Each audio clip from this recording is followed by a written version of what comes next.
మేజర్గా ఆస్తమా అనేది early morning or late night, అంటే మార్నింగ్ ఒక 2 నుంచి 6 o'clock తెల్లారుజామునలో ఈ ఆస్తమా అనేది బయటపడుతుంది నార్మల్గా ఇనీషియల్గా. అంటే ఆస్తమా సిమ్టమ్స్ ఏముంటాయి? పెళ్ళికూతలు రావడం, దగ్గు రావడం, ఆయాసం రావడం, కొంతమందికి తెమడ ఉంటుంది. సో ఇవన్నీ ఒక సిమ్టమ్స్ ఉంటాయి.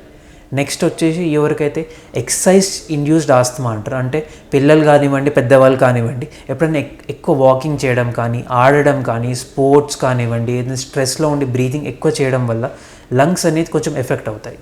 సో దీనివల్ల ఏమవుతుంది? లంగ్స్లో ఆ రియాక్షన్ ఆస్తమాలా మేనిఫెస్ట్ చేస్తుంది.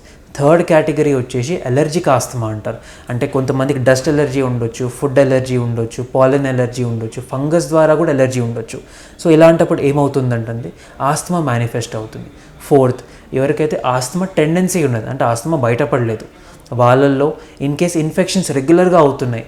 సో మన బ్రీతింగ్ ట్యూబ్స్ అనేది చాలా సెన్సిటివ్ అయిపోతాయి. ఈవెన్ చిన్న ట్రిగర్స్ అంటారు, చిన్న చిన్న ట్రిగర్స్ కూడా ఆస్తమా రూపంలో మేనిఫెస్ట్ అవుతుంటుంది.